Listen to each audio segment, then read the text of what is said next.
Morning, everyone. Welcome to the September 10th, 2024 meeting of Henderson County Fiscal Court. We are glad you are with us, and for those watching online, we are glad you are with us as well. We will begin, as we always do, with an invocation, and Father Richard Meredith from Holy Name is here with us. Please stand.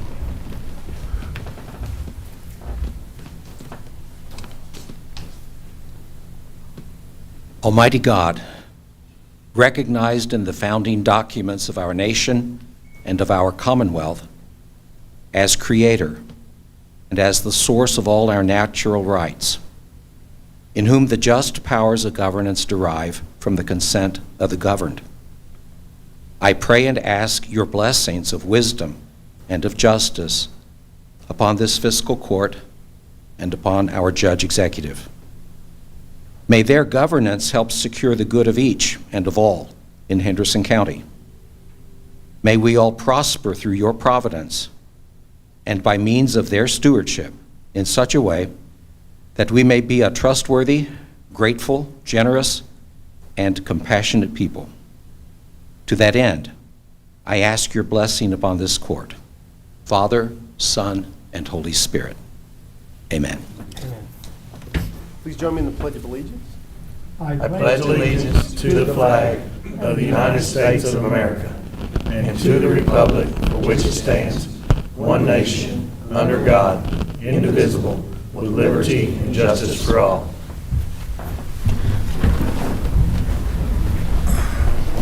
Madam Clerk, would you please call the roll? Magistrate Starks. Here. Magistrate Berry. Here. Magistrate Southard. Here. Magistrate Tompkins. Here. And Magistrate Putman. Here.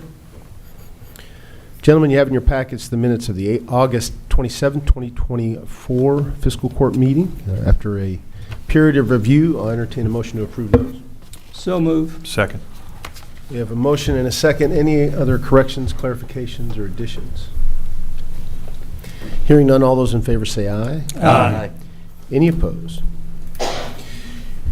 We have our first Judges Scholar of the year, of the school year, and that's always a fun time to recognize the best and brightest in our community. And today, the Judges Scholar is from Holy Name School, Miss Sophie Gonzalez. Would you please join me up front?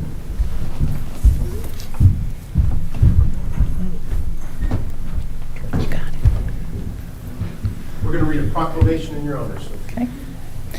Whereas Sophie Gonzalez has been chosen by Holy Name School to be the recipient of the Judges Scholar Award for exceptional efforts in both academics and school activities, and whereas Sophie's hard work and dedication in making the most of educational experiences and developing positive relationships with teachers and other students will lead to future success, and whereas success is measured in many different ways, whether it be passing a test, scoring the winning point, achieving a particular goal, or taking the necessary steps for overall improvement. And whereas Holy Name School could not let Sophie's efforts go unnoticed, and whereas Henderson County Fiscal Court supports Holy Name School and acknowledges these accomplishments as being significant because students such as Sophie Gonzalez will be our future leaders. And now, therefore, I, Brad Schneider, County Judge Executive of Henderson County, join with the Henderson County Fiscal Court to proclaim September 10th, 2024 as Sophie Gonzalez Day in Henderson County, Kentucky, and ask friends and admirers to join with me in the Henderson County Fiscal Court in wishing this young student a hearty congratulations. Hey.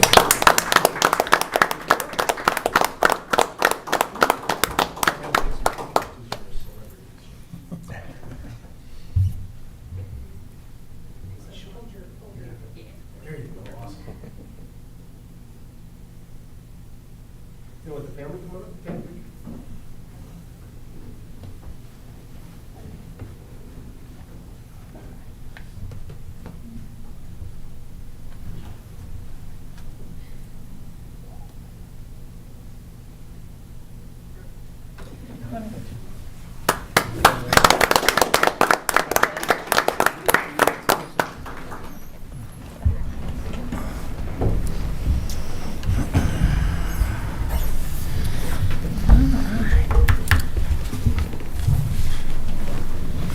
Congratulations, Sophie, and I know your family and everybody at Holy Name School is very proud of you.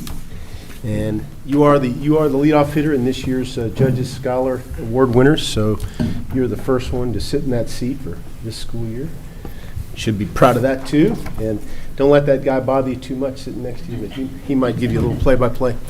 So thanks for everything you do, folks at Holy Name, and congratulations to the Gonzalez family. This is a big deal. All right, here we go. Have a pretty interesting agenda today, and we're going to start with Carrie Gentry from the Recovery Resource Clubhouse and give us an update on the STOP program.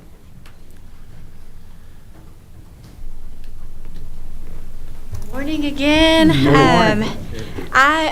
Each of you have a letter that I wrote just to formally give you an update on what we're doing at the Resource Club and with the STOP project. So, and I just did it in no specific order, to be honest. We are currently, now that we're back in school, we're working on some educational programs that we're going to be launching late September, early October.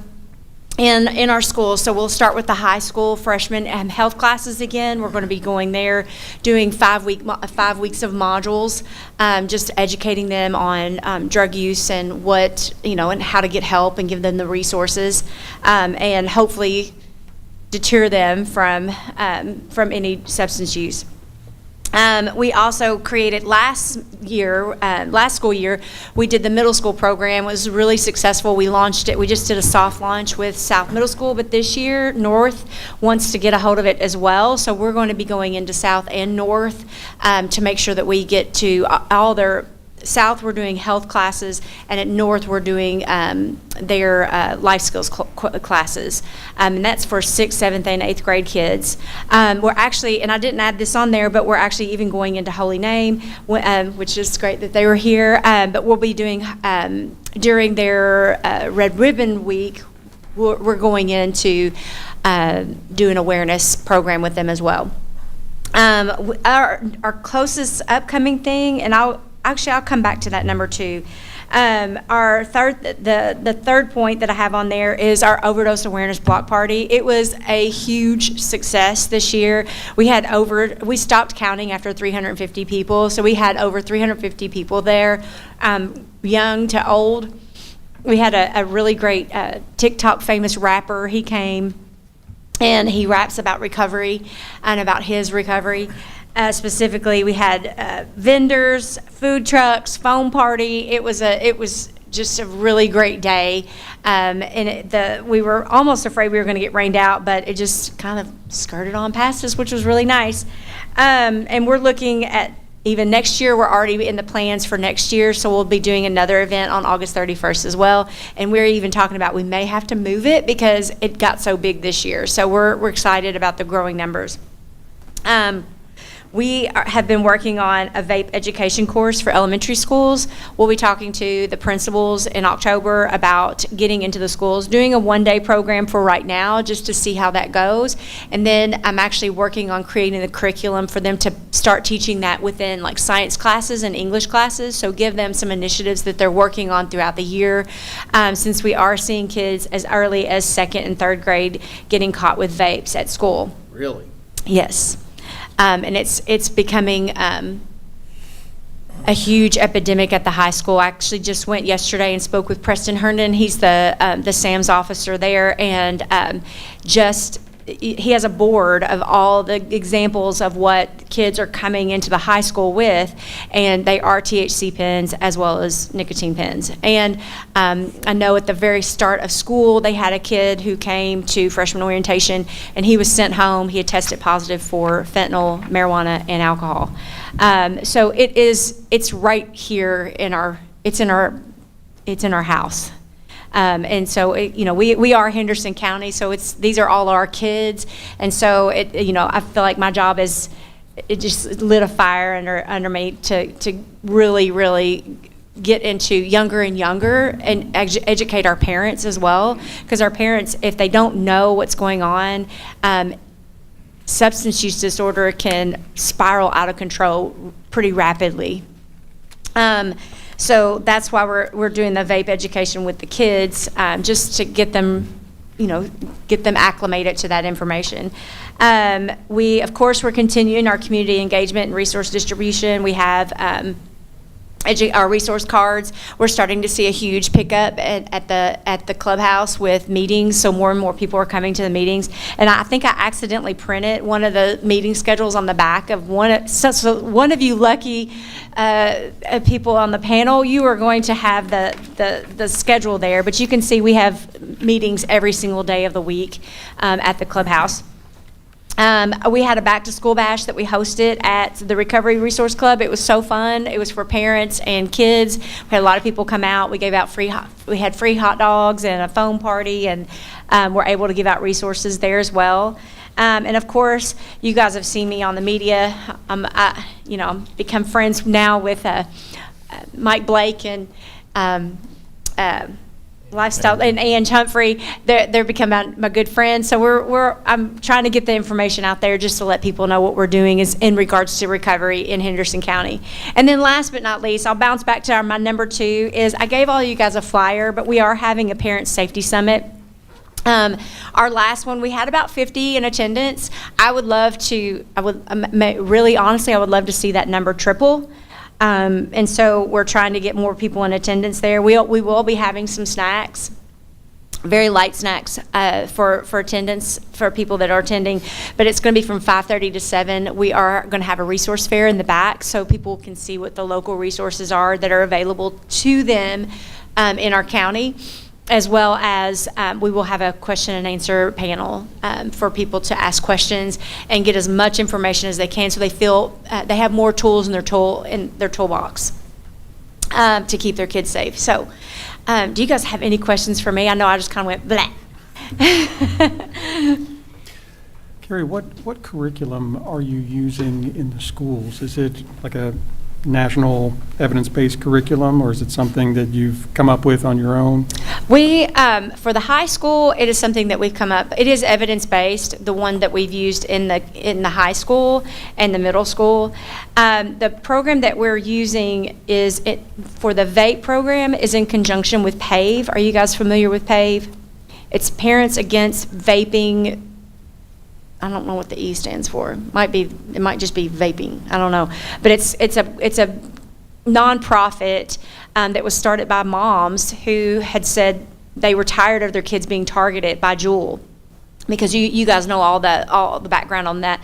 But basically, our kids are being marketed to. I mean, really, who needs a vape that's candy, cotton candy flavored, or medicated Skittles? Like, that's kids stuff. Right? And so these parents, they got angry and they started lobbying for change.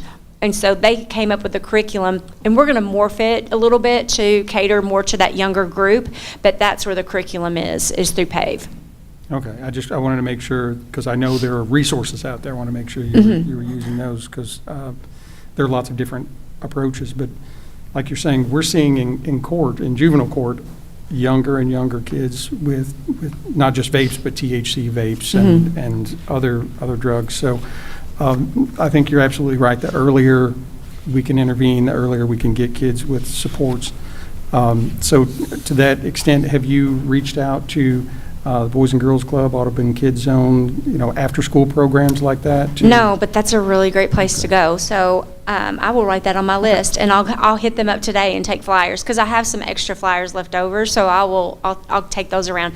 And actually, our PAL group, they were super helpful. They were like, all right, we're getting on this. So they went and canvassed Henderson County last week and started passing out the flyers. So they've been super helpful, because I wouldn't have been able to do as much as they got done in one day. It would have taken me a whole week to get it done, and they did it in one day. So great, thank you. But no, that's a great place for me to go today. So I will do that.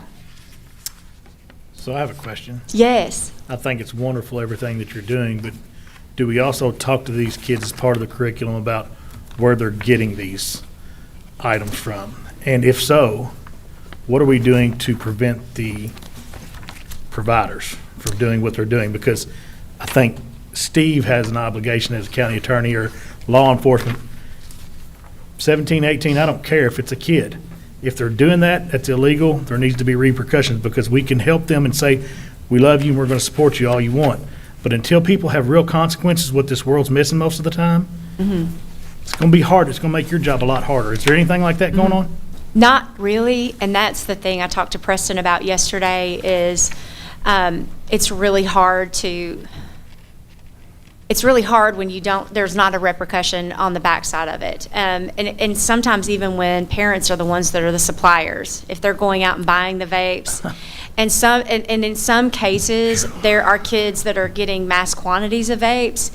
They're going out and selling them so that they can go buy harder drugs. So they're making money, and it's all, and this is my opinion, is what I'm going to tell. So I'm just going to throw that out there real quick. But nicotine is the gateway for all the other things to try. And if we aren't talking to kids and we're not having these hard conversations, even at a young age, even when we think, well, we shouldn't be talking to them about that right now. And it's like with anything. It's like any hot topic that you can talk about. Absolutely. You have to start having these conversations younger and younger, because if you aren't, someone else is going to educate your kid about it. And it's not going to be someone that loves them as much as we love them. Absolutely. And that's what drove my question, is not to be critical or to, it's just that if we don't have a strong backing with that as well, I think it's just going to be really hard to have a success that I believe we could have,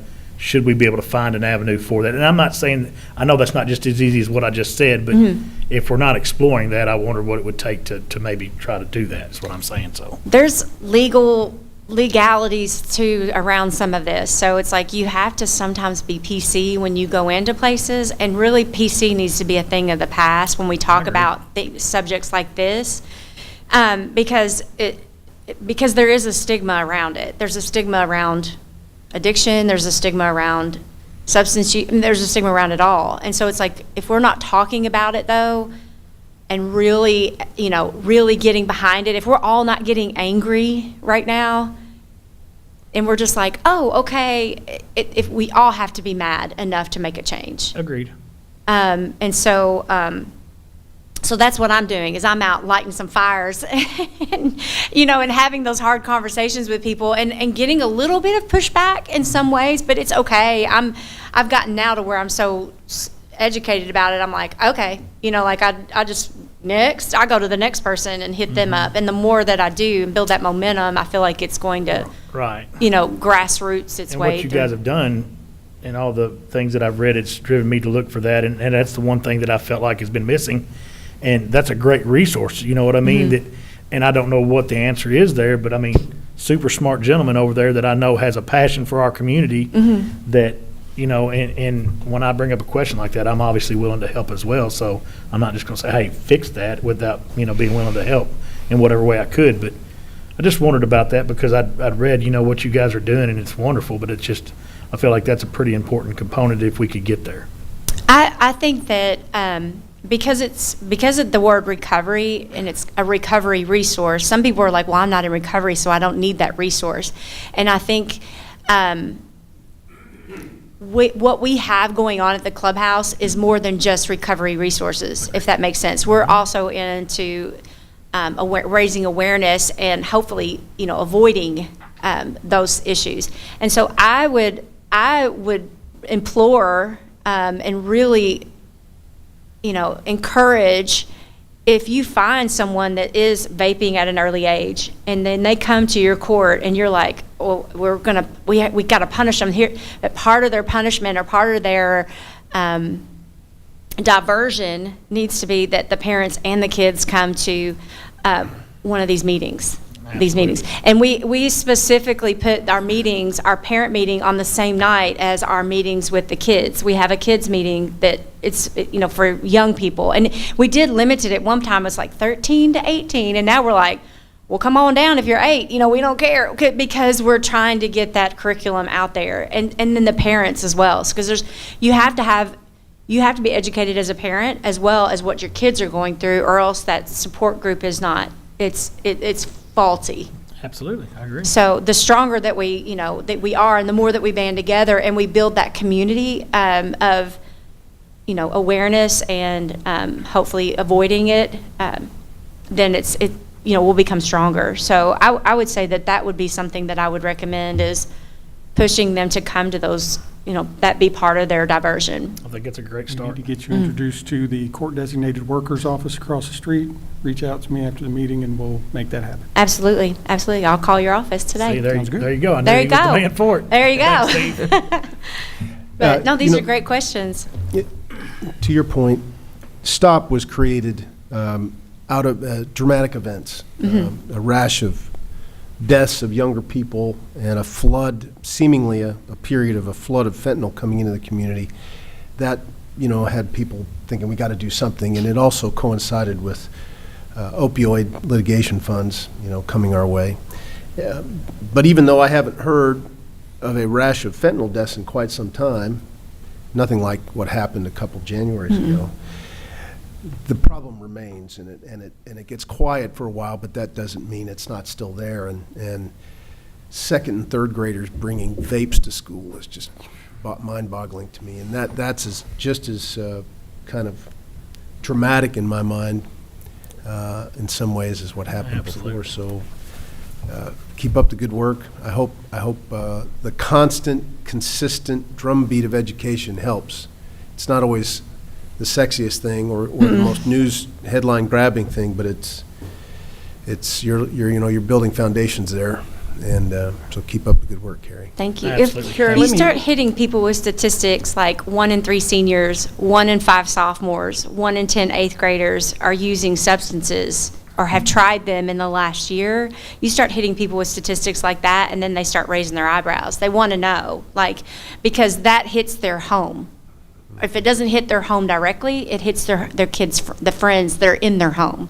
And so you have to look at it from counting their friends out. And I look at my kids, like my son, and because Taylor and I have the same, our kids run in the same group, and that's a lot of kids in that group that have tried some kind of substance. And that's scary because it's a roll of the dice on whether or not they're going to get that disorder or not. Absolutely. So, I'm sorry, and I totally didn't mean to cut you off. I know we're talking about things that's drug-related as far as vape, Mm-hmm. but vape in general is very harmful from what I It is. understand. It still falls under substance. But do y'all to kind of have any kind of instructions or be aware of, or this could happen to you if you're vaping? Because I heard the judge say second and third graders are getting these vape pens, and I guess they smell like cotton candy or something like that.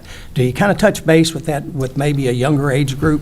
That's what we're creating right now. Going to the grade schools. In conjunction with the PAVE program that, Attorney Gold said that we're working on a program to start pushing into the elementary schools, starting with a 1 day, but then we're trying to do an extended one, but it takes a little time to put all that stuff together.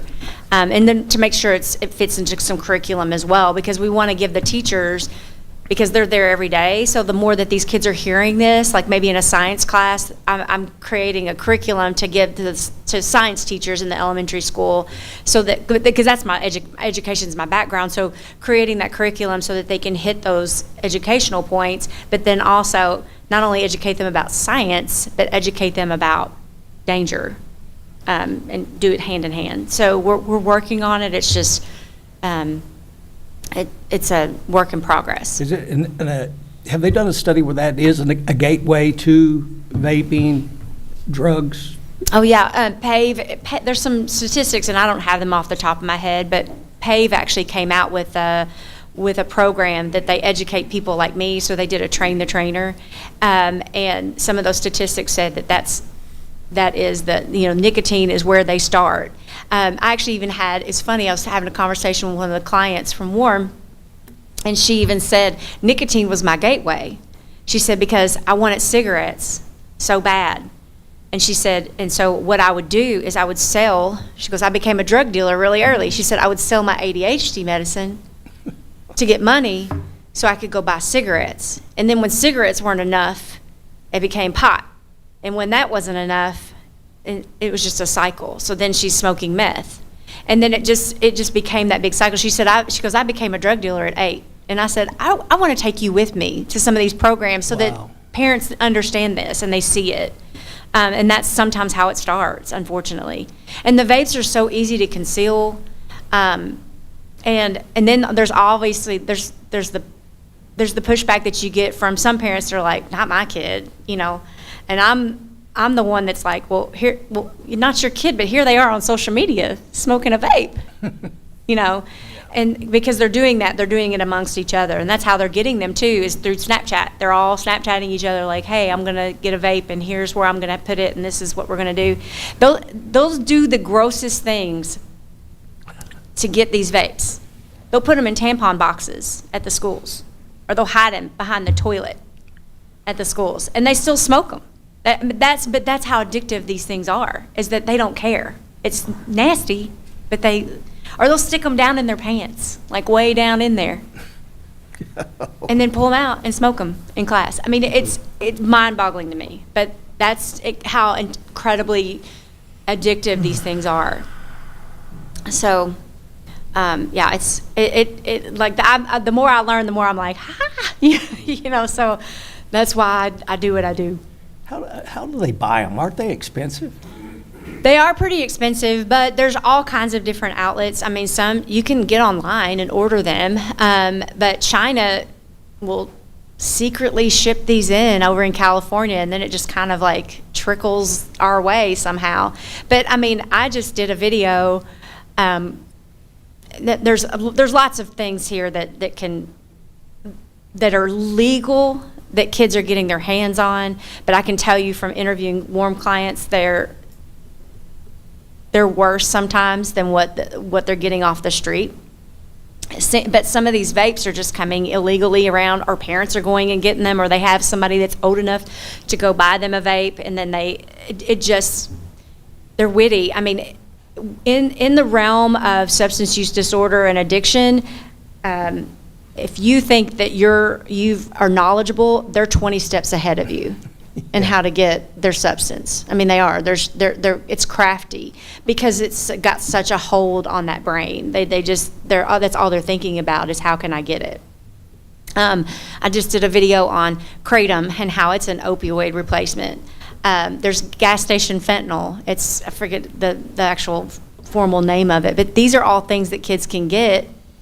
They can just go buy it legally. I mean, you see people waving their kratom flags all day long, or their Delta 8 THC pens. Get them here. This is where kids are getting them, right down the street, and they're getting hooked quick. They can take kratom and shoot it up. I mean, I didn't mean to scare y'all, and like really, I brought the mood down pretty low.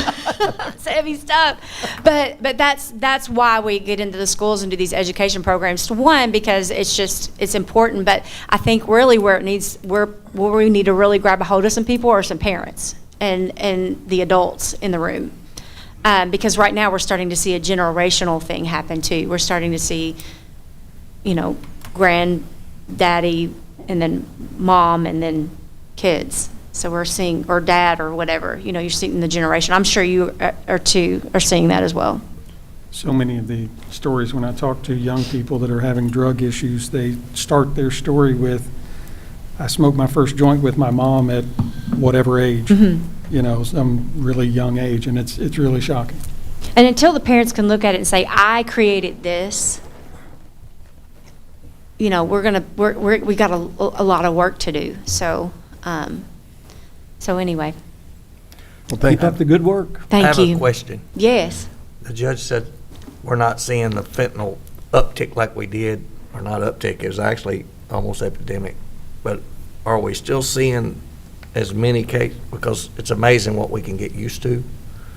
Are we still seeing as many cases come into the hospitals that so it hasn't gone down any? No. Here's the thing that's gone down. Here's what's gone down are the deaths. So you're seeing your deaths decrease, but that's because people are aware of Narcan and how to use Narcan. But this synthetic Narcan,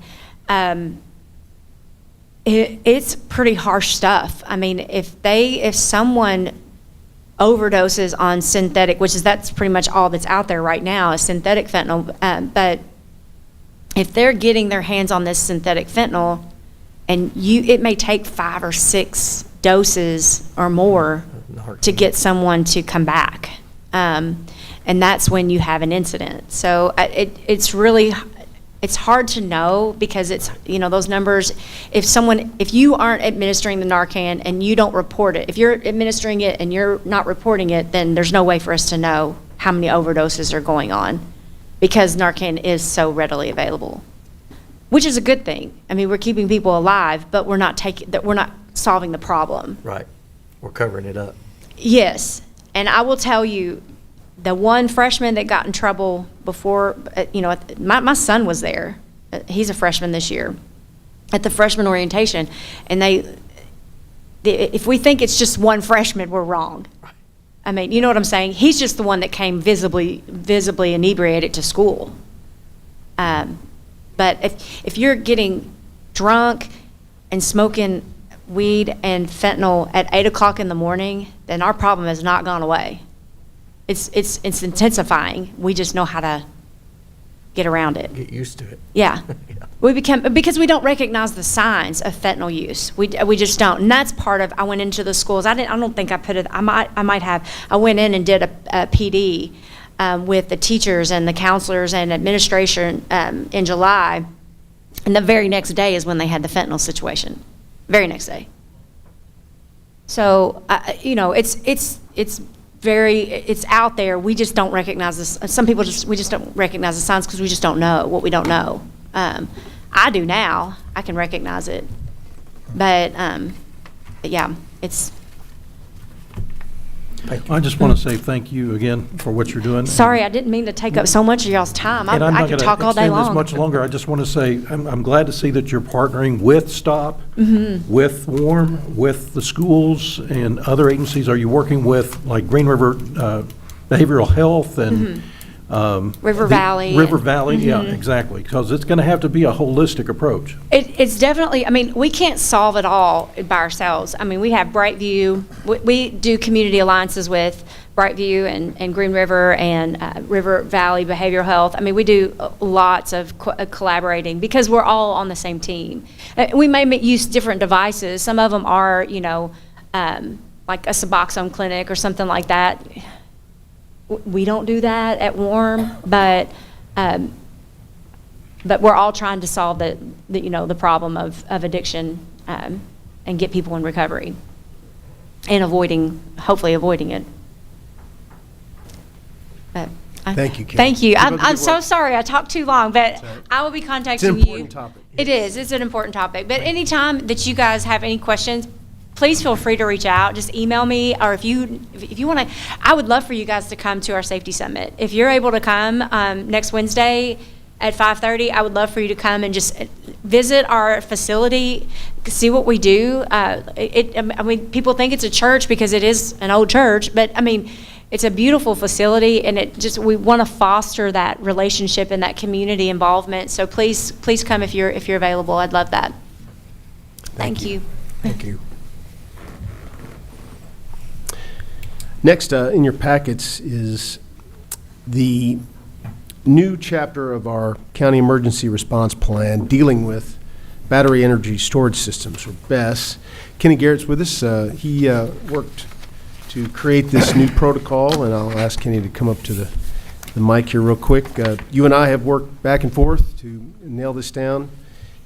It is important that, and if you don't mind me saying, Kenny, describing this a bit, it's important that we have a county emergency response plan that deals with emerging technologies. I mean, while we we have instructions and strategies in that response plan for tornadoes and floods and earthquakes and the things that we're familiar with, it's the things we're not familiar with that also demand our attention at times. And Kenny, we needed, with the advent of our ordinance and the possibility that a BESS system could be established here, that we add a chapter to our response plan, giving internal guidance on how the county might respond in the case of an emergency.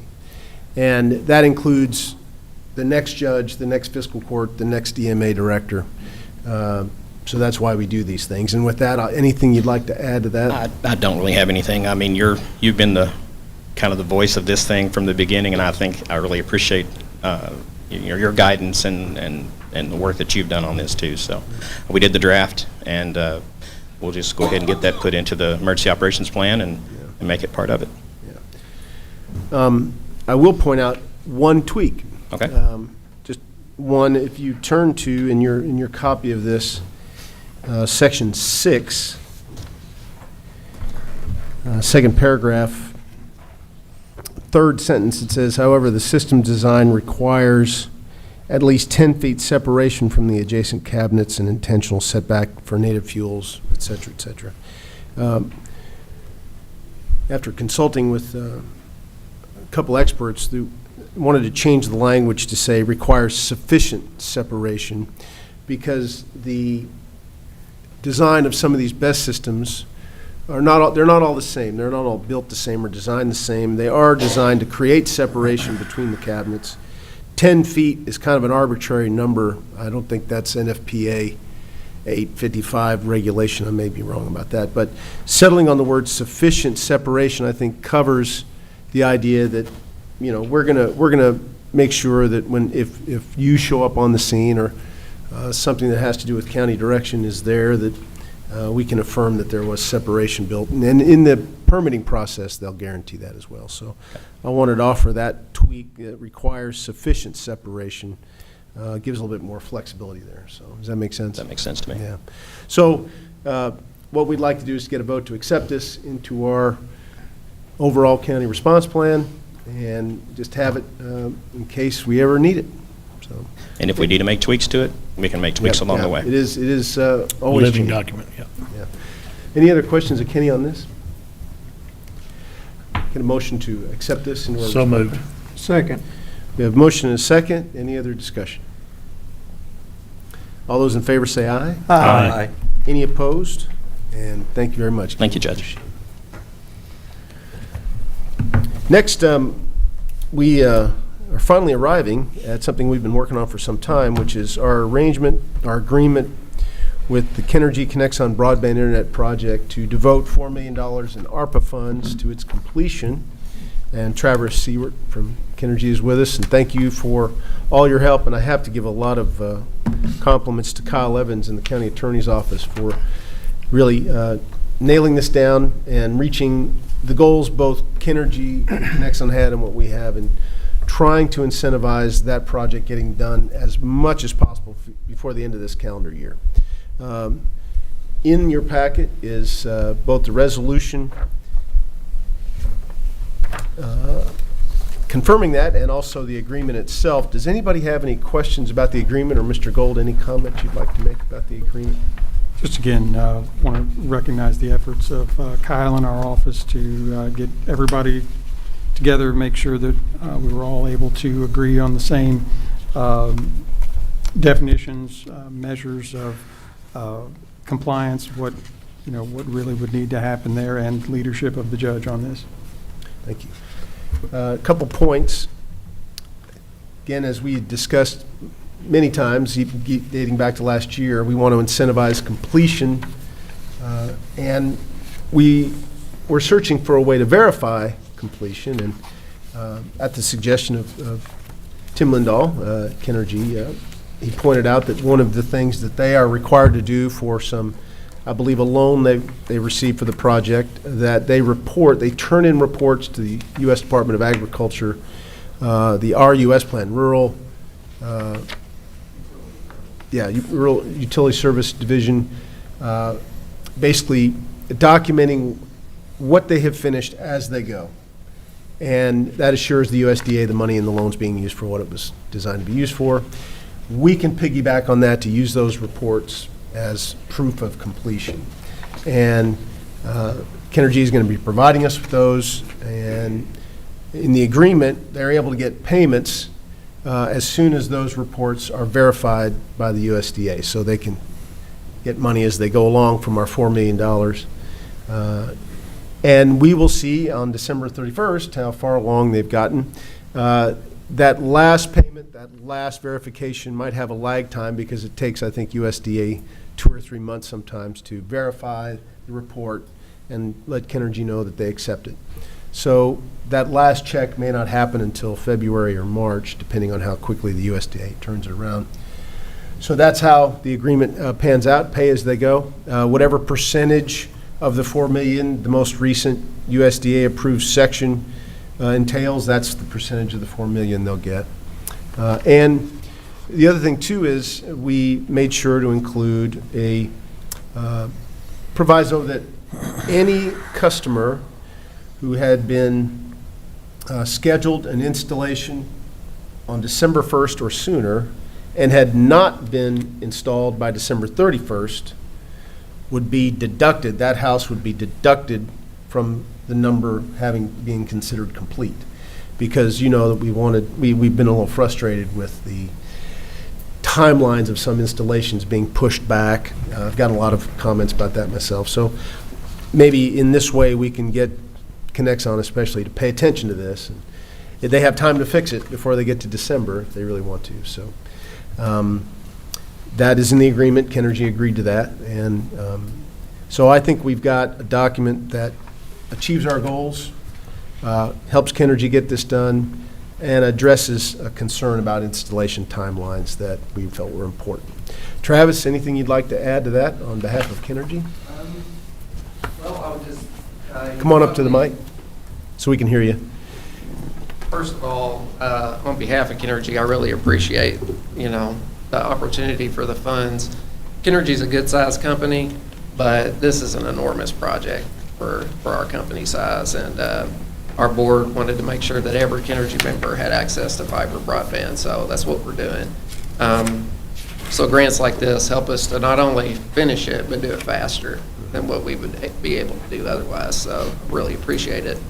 I thought I'd give you a quick update on where we stand. Sure. So we kind of started from the west side of the county, working around to the east. We're about to, let's say, like where the Audubon Parkway is. So we just lit the Niagara 3 feeders. So I personally got connected just about a week ago. It was real exciting for us. But so installations are hot and heavy in the Niagara area right now for homes. Pole changes and fiber installs by Urban are happening in the Zion, Race Creek, and Wolf Hills areas. So that's about, we're hopefully, it'll be close. We'll see how much of it we get done, but we're working as fast as we can to get the rest of the way across the county. I was out Highway 60 yesterday, and I saw MDR crews changing poles right there on Highway 60, so they're working their way around. I think they are going about as fast as they can go. So how are you tracking your progress? So What percentage are you? if we turned in our RUS report today, we'd be at 38%, but that doesn't have the Niagara feeders on there. They'll be on there in a couple of months. That'd get us up to about 58% complete for the county. So Zion's a big one. It's a lot of miles, and if we get through Zion, that would probably get us up in the 75-80% range, and we just have Wolf Hills. And So what do people do about missed appointments? I'm getting a lot of those questions. so, yeah, we've been raising the issue with Connexon as well. I think in the beginning, their marketing team scheduled installs way too far out, and then the construction team couldn't keep up. So personally, mine installation got delayed about a month and a half. So I finally got my install. Now, they did keep the install appointment date. But I have heard some people taking off work and not having their install done that day and then having to reschedule it again.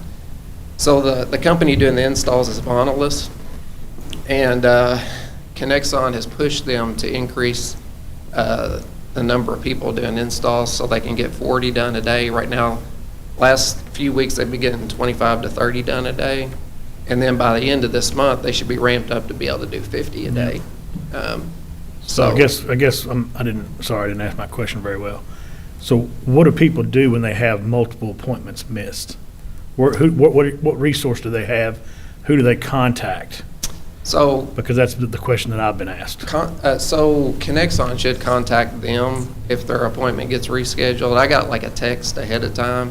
It was pretty far ahead of time, but saying, and I've been told that they're hitting about 95% of their installs now going forward that they've scheduled, and I think people can even self-schedule their installs. So we've really pushed the issue with them because that bothered us a lot, that their appointments were being missed. So I'm hoping they've corrected it. The other thing is they probably won't open up access to schedule an install until the feeder's complete. So like for Zion, for example, before Niagara was done, they opened it up for installs. You could sign up 5 months ahead of time and schedule an install date, and then if the construction didn't keep up, then they had to push it. That was a strategic error. Right. We can all agree. So now, like Zion, for example, I think there's a river crossing involved too, so they're going to wait till they know for sure Zion's going to open up before they allow people to start Yeah, scheduling that's those. smart, yeah. Just to avoid the headaches. So, back to, you really didn't answer his question, though. Who do we tell them to contact? Connexon. Connects, okay. Yeah. The challenge is Connexon hasn't been the greatest about responding or fixing Yes. it. And part of, and I believe that Travis is right, Kenergy has been poking them, and the idea that some of our money won't come into play unless they fix this is hopefully gaining some attention. We've definitely made them aware of that too. Honestly, we're perfectly fine with that in the agreement to help us, make sure that. We'll keep hopeful. poking them. Yeah. Right, I'm hopeful by the end of the year, that'll be zero, deductions, Yeah. but we'll see. I think it's smart to not schedule until they know they can deliver what they promise. I mean, that's, Yeah. So I looked at the last few days, they've already ramped up to about 40 installs a day, and by the end of this month, they're supposed to be doing 50 a day. Yeah. So we're really picking up the pace here. Well, thanks for advocating for us. Yeah.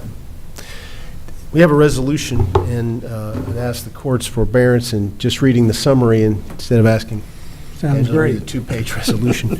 But any other questions about the agreement or of Travis? Or I just want to confirm, even if they don't meet 100% completion by the end of this year, it doesn't mean they're just going to stop.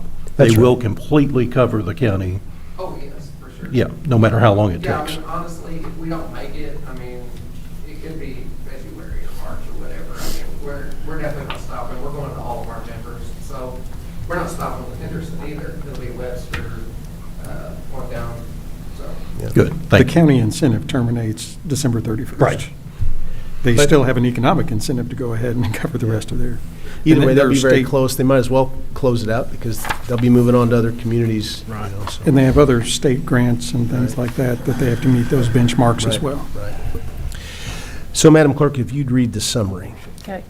A resolution approving an agreement with Kenergy and Connexon for the provision of grant funds in accordance with the terms and conditions therein to be used by the recipients for the efficient and effective construction, installation, and activation upon customer request of fiber broadband internet to each Kenergy service location in Henderson County, Kentucky.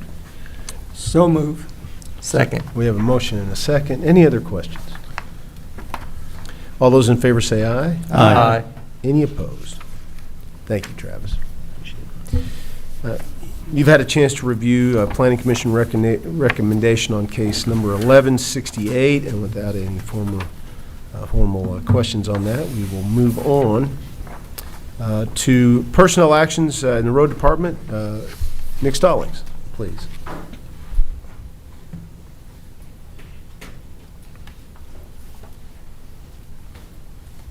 Morning, Court. Good morning, sir. We've got a truck driver looking to hire, Ricky Varble. His starting pay is $20.65 after his 90-day probation. If he gets through all that, it'd be $21.15. Okay. So it's a truck driver. We need plenty of those. And this is in the budget, this job? is Absolutely, big, yep. yep. Yes. Any questions about that? Can I get a motion to approve? So moved. Motion and a second. All those in favor say aye. Aye. Any opposed? You also have some bids to go out. Yes, I want to ask for permission to put out a bid. This is to do some repairs on bridges. This year, instead of replacing a bridge like we have done so many years in the past, we've got 7 bridges that have wood piling that needs to be repaired. They can be encased with concrete. We've got a PVC liner that's going to go around the concrete to keep it waterproofed. We've got 7 bridges to do. I'm looking to group them all in one. I've already talked to Frankfurt, and the 80/20 money can be utilized for all bridges added together for one contract. We have enough. I think that's big enough work to get somebody out of town to come in and want to do the work if we don't have anybody local that's attainable to do it. So to clarify, there's 7 bridges, but we don't have to tear any of them down and rebuild them. We can reinforce them basically, and they'll be good to go. Yes, we can reinforce them in place, and they just come in and pump the grout in. So they won't have to worry about taking the decks off. We get a motion to take that project to So bid? moved. Second. Motion and a second. All those in favor say aye. Aye. Aye. Any opposed? Okay. I do want to give kudos to Nick while he's up here. After 3 years of hard work, we have landed a Safe Streets grant for $3.3 million. Absolutely. And if you remember, Nick brought this to us after attending a national conference where representatives of the Safe Streets program claimed at the time that there was going to be a bunch of money for smaller cities and counties to use for various Safe Streets projects. And they didn't tell the whole truth there, because the first 2 years of grants were almost all to big metro areas. That did not deter Mr. Stallings, who kept after it and finally convinced them that they had led people down a path that they were not delivering on, and by God, they had a chance to make it up for it, and they could start in Henderson County, and they agreed. And so, Nick, if you could describe some of the work we're going to do with this $3.3 million. Yes, this is, started with the local road safety plan that had to be, determined. With that, brought in crash data. With that, brought in all the stakeholders of the county, bus garage, the city police, the county, volunteer fire department, the city fire department, that kind of thing. Everybody got together or kind of brought in their problems they saw throughout the county. What I did was I took the crash data, I took and found out what the common theme of the crash was. A lot of ours are single vehicle crashes, which means burn off the road, or 2 vehicle crashes, which is side swipe. That's the most common crashes we have, which is pretty typical of county roads. Either they're too narrow or they just happen to have a quick lapse of judgment, go off the side of the road, and then having some type of obstacle on the side of the road that would incur them not be able to correct. So what I went after for was to remove obstacles, which is trees. We got a lot of trees on the side of the roads that need to be removed. The insurmountable cost for us to do it on our budget would not be attainable. So a big portion of this grant is to remove trees along the side of the road. Also, it's to be used to widen the road, widen the shoulder, and push the ditches off along the edge of the road as far as we can. A lot of that ditch movement will be if, talking with the homeowners, see if they care if we do get the movement over. Some of this is within our perceived right of way. So we'll be working with a lot of homeowners to get these ditches moved out. But there's a lot of places the ditch is just way too deep, way too close to the road. If we give the cars 5, 6, 7, 8 feet of corrective distance, once they feel they're running off the shoulder, they can get back on without hitting a hazard, then that's one less crash that ends up on a police report. That's ultimately our goal with this. We're not looking to do any kind of big road changes, intersection changes, that kind of thing. This is mainly just to repair the roads we have, bring them up to safer conditions. We're also going to get a sign audit to be done. That's to repair signs, place signs that need to be out there. And again, that the insurmountable cost to repair signs would just be greatly over our budget. This gives an opportunity to go do that. We have a sign audit done, run through what we need to do, what we need to replace, and then we can put new signs up. We'll kind of start over very beginning. This is day one for signs, and that'll kind of help us as we keep the rotation going on signs. Yep. And also looking to do maybe a striping audit.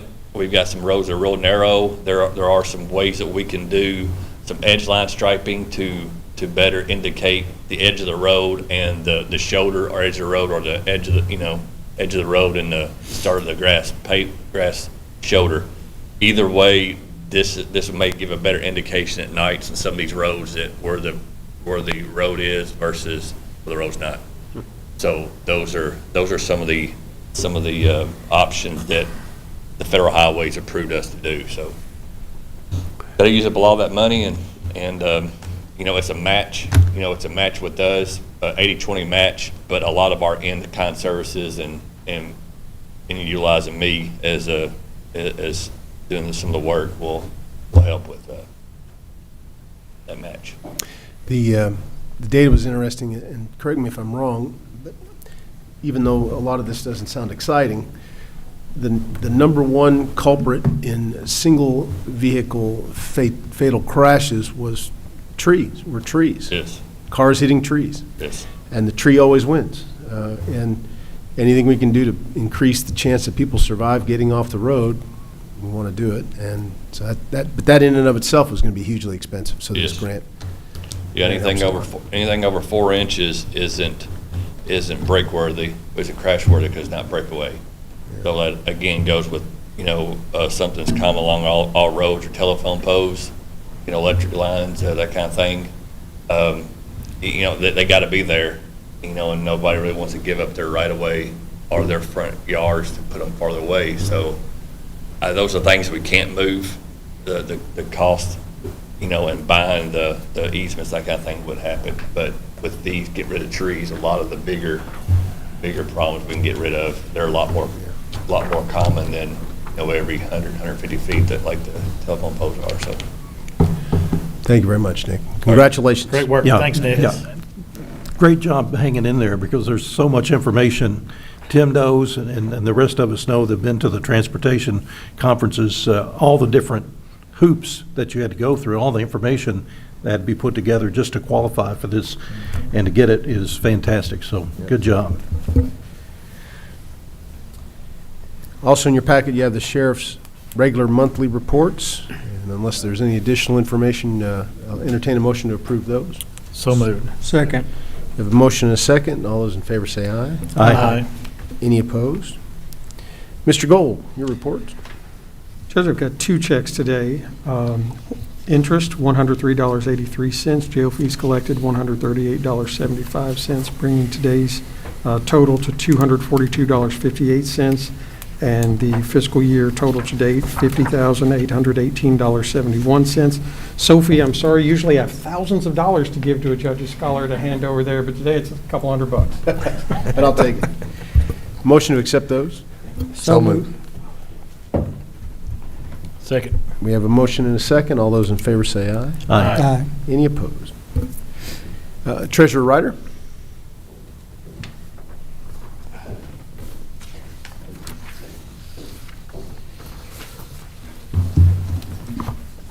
This is the second reading of budget number 1 for the current fiscal year.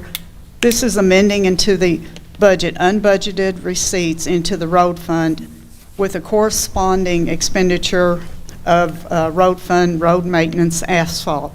The amount of this budget amendment is $143,204. This is actually amending into the budget the additional flex funds expected from KYTC, which will then total $290,204. Get a motion to approve So moved. second reading? We have a motion and a second. Any other questions of Brenda on that? All those in favor say aye. Aye. Any opposed? I have a cash transfer from the state grants fund to the jail fund, $18,057.14. This is for 6 EFTs from the Bureau of Prisons, which was deposited into the incorrect fund for the months of July and August of 2024. A month doesn't go by. We don't get money from the state put in the wrong place. Job security. Yeah. Get a motion to approve that transfer? So, second. We have a motion and a second. All those in favor say aye. Aye. Any opposed? Sorry about that, Bruce, but you got the money now. I have claims from the general fund to Acme Sports Incorporated, $3,923.90. This is for sheriff's supplies and is to come from the ammunition and uniform allowance appropriation lines. To ConnectWise LLC, $6,587.20. This is for the annual subscription for IT systems management and is to come from the IT services appropriation line. From the jail fund to Advanced Document Solutions, $875.68. This is for the copier agreement and is to come from the data processing equipment appropriation lines. To U.S. Bank, which is the credit card, $17,054.63. The majority of this is to come from the equipment appropriation line, and this is for a security camera equipment which will be funded by the PREA, which is the Prison Rape Elimination Act grant, which is available to the jail. I move to pay the claims. Second. We have a motion and a second. Any other questions about claims? All those in favor say aye. Aye. Any opposed? Thank you. Thank you. I don't have any old business, but I knew that Kurt Wiesen wanted to come and ask about going out to bid on a new project or on a continuing project. Green I'd be on this side of the mic. We started a project at the Judicial Center about a year and a half ago of replacing the LED or replacing the lights with LED fixtures over there, like we did in this building. We started going about it the wrong way, and AOC would not cover the costs. We're going back and stepping back and redoing it the right way now. So we need to go out for a bid for a lighting project, a complete lighting project over there. So that's all we're asking for today. This may not be ever funded by the court here. Hopefully it's going to be funded by AOC. Yeah, we trying to get as much of this work done before we take full ownership of the Judicial Center, and they usually typically reimburse us for this. I move it, we go out for bids. Second. We have a motion and a second. Any other questions? All those in favor say aye. Aye. Any opposed? Thank you. Anybody else in the courtroom today I'd like to say anything for good of the county?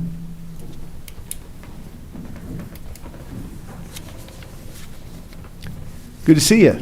Good afternoon. Introduce yourself. Good morning, Judge. Yeah. You know who I am. Yep. For those of you that don't, I'm an area manager for Kentucky Emergency Management. I'm a liaison between the local emergency management in Frankfort. I'd just like to take an opportunity to briefly thank you, Judge, and the court for allowing emergency management to support our neighbors back during April when we had the tornadoes in some of the surrounding counties. We take advantage of Henderson County at this time, hopefully, to return the favor should it happen in the future. But just wanted to thank you, Judge, and the court for allowing Kenny and his staff to support our surrounding counties during disasters. Yeah, always. Any Always. questions for me? If not, I'll sit down. Thank you, Judge. Thank you for being here. And again, always our intent to help our neighbors anytime we can. And I hope you never have to return the favor, to be honest. Anybody else for good of the county? With that, I'll go around the horn. Master at Southard, anything for good of the county?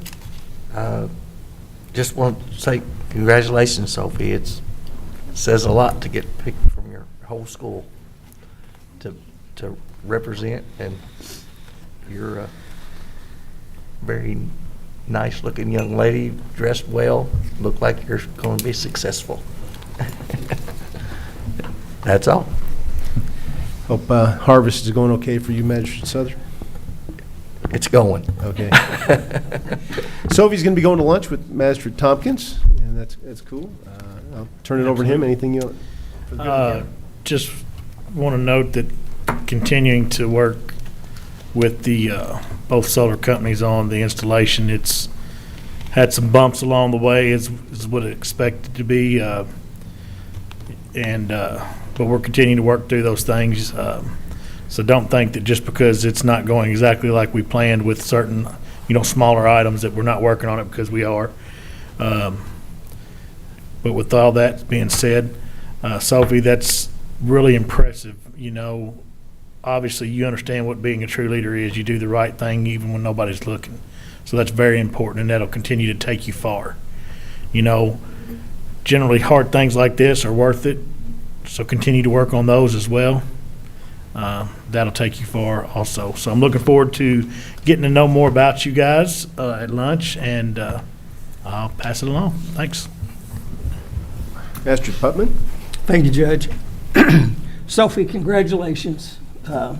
It's a big honor. That smile, that's worth $1 million. And you raised the bar way up here now.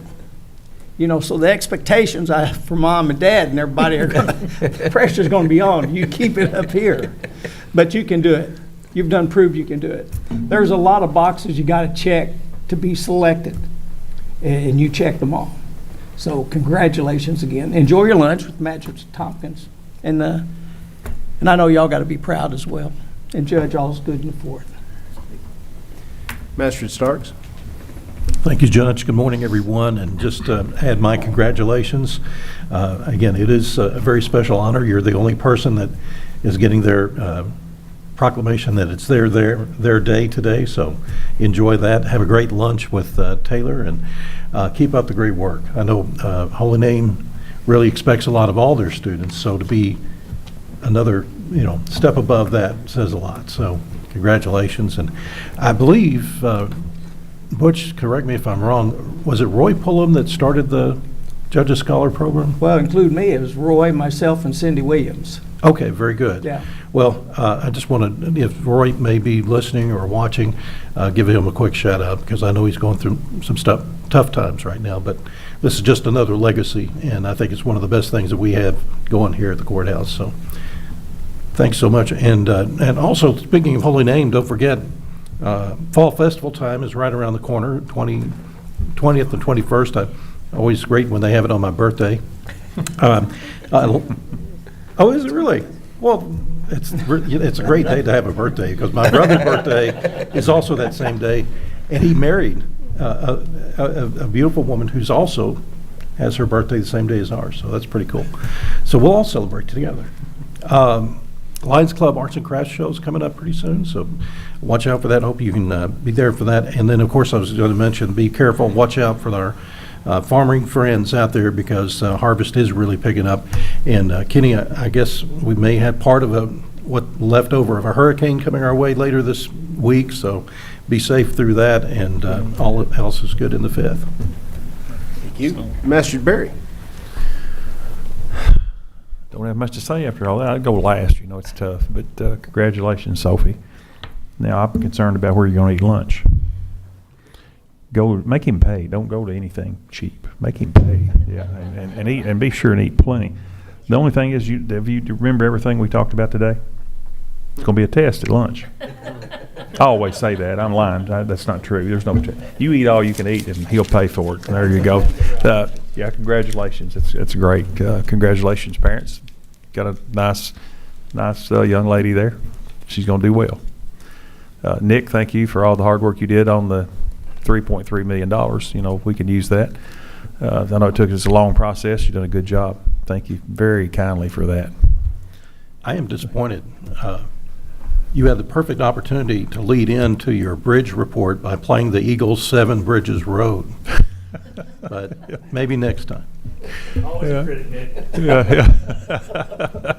Good job, Nick, anyway. That's right. Thanks, everybody, for being here. The Sheriff's Department, Judder Todd, Kenny, everybody. Blacktop, looking good. Nick, appreciate that. Got some good comments on a couple of the roads. With that, Judge, it's all good in District 1. Thank you. Mr. Gold? I think it might make these meetings a little more interesting if people did have walk-up music.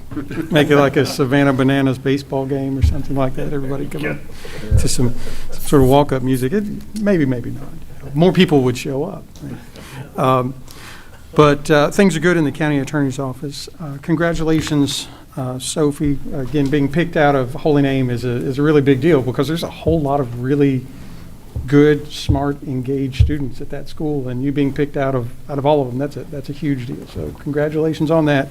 And to your parents, I could say I sit next to a whole lot of young people up here, and some of them are engaged some of them are just like, okay, when do I get to leave? A lot of times I say what we do here is boring but important. Sophie's been engaged and dialed in and talking to me about things and really like interested in what's going on. And that's unique. You've got a great young lady here. It's something to be very proud of. Like I say, we do a lot of boring but important things, but a lot of today was about the future. And seeing you in this world makes me excited about the future. And the future we talked about today, we talked about making sure that everybody in our county has access to high-speed internet. That's a great thing, and that's going to help all of our future. A lot of young people are going to be helped to learn that way. Nick did a fantastic job and is going to be making our roads safer for everybody to be traveling on in the future. So we're doing a lot of great things about the future, and I'm very happy that you are going to be a big part of that future. So keep achieving, keep doing well, and I can't wait to see what you've got in your future. So congratulations. Other than that, things are great in the county attorney's office, and appreciate the support from this court. Sophie, I'll join everybody in congratulating you. It's kind of weird to sit on this side up here and look out as we talk about these things, right? It's a little different perspective, both literally and figuratively, but I do appreciate you. I could hear you in the back talking to Steve, and I agree with his assessment that you were really into it. Actually, it was not that mundane today. It's pretty interesting conversations, a breadth and depth of things, which is what county government runs into. It's never boring. It's never disinteresting, I'll tell you that. But congratulations, and we wish you nothing but the best in the future. And you go to a great school too. Holy Name's terrific. I'm sure everybody's proud of you there. So, a couple things.